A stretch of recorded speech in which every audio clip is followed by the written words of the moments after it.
What if the single most powerful skill you could ever learn isn't about what you do, but what you think? Today, we're going to dive into how to master your thoughts. It's like this hidden engine that's actually driving your entire life. So, let me just ask you this straight up. Have you ever felt trapped by your own thoughts? Like your mind is kind of working against you instead of for you? It's a way more common feeling than you might think. But here's the thing, it absolutely does not have to be your reality. So in the next few minutes, we're not going to get lost in a bunch of abstract theories. Nope.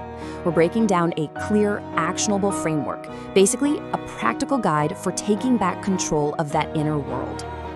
Okay, so what does it actually mean to master your thoughts? Well, it's all about becoming the gatekeeper of your own mind. It means learning to consciously filter and intentionally manage every single idea. Doesn't matter if it comes from the outside world or just bubbles up from inside you. Now, to really get how to do this, first we need to understand the mechanism that's at play here. Think of it like a pipeline, the thought to destiny pipeline, and it shows how one single tiny little idea can genuinely shape your entire future. It's wild. In this quote, man, it gets right to the heart of it. It's really the foundation for everything we're about to talk about. The idea that your external world, it's just a reflection of your internal one. Real, lasting change, it always starts from the inside out.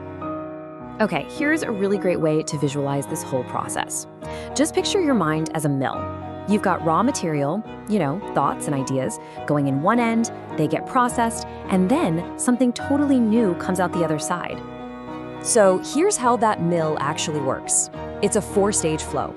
First, an idea just enters your mind. Simple enough. Then you start to process it. You dwell on it, turn it over and over. After that, it starts to show up in your words and your actions. And finally, and this is the big one, those repeated actions harden into habits that literally build your destiny. And look, make no mistake, the stakes here are incredibly high because this whole process, it works both ways. A healthy thought, like hope, that leads to courageous action, a positive habit, and a strong future. But an unhealthy thought, like doubt, oh man, that leads to hesitation, a negative habit, and a really limited future. It's the same mill, but the raw material you feed it determines everything. All right, so we get the why, right? We see the pipeline. But now for the most important part, the how. This is your 3-step takedown plan for taking back control. And the method itself is actually beautifully simple, but it is so powerful.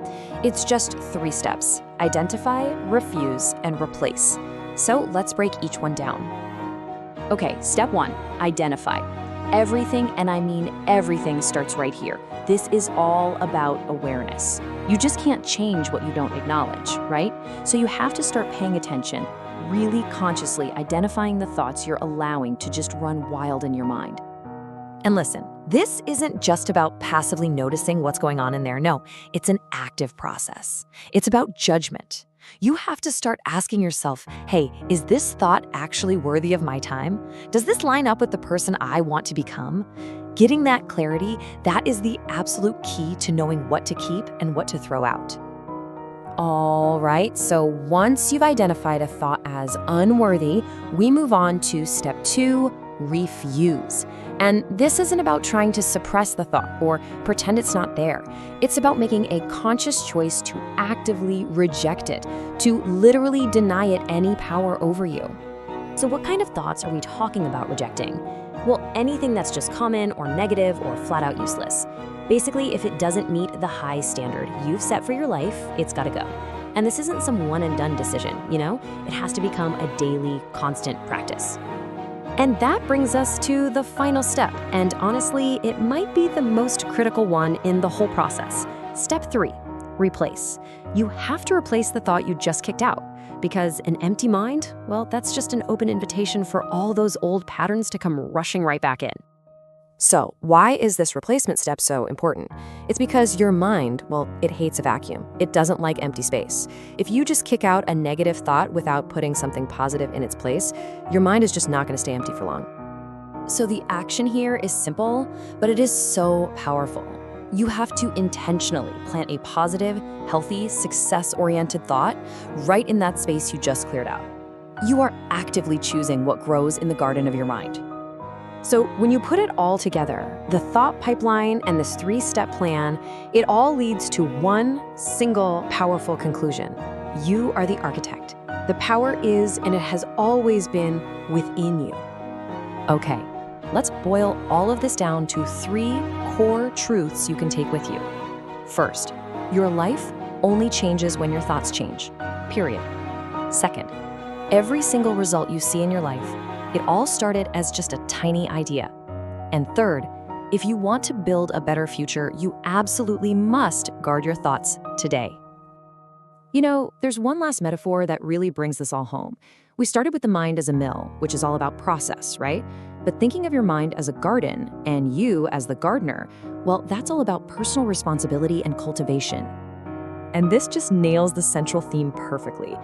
Look, you can't always control which seeds or which thoughts blow into your garden from the outside, but you always have the power to choose which ones you're going to water, which ones you nurture, and which weeds you're going to pull out.